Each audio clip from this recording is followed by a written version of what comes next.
How to reset Bluetooth on Android phone.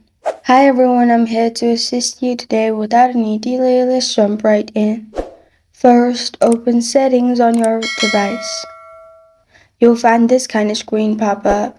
In settings, scroll down and simply click on System.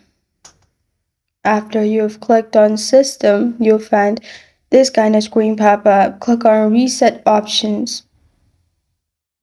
Then you'll find three options. Click on the first option, Reset Wi-Fi, Mobile, and Bluetooth. This will only reset network settings including Wi-Fi, data, and Bluetooth. Simply click on Reset. Click on Reset again, and your Bluetooth and Wi-Fi networks will be reset.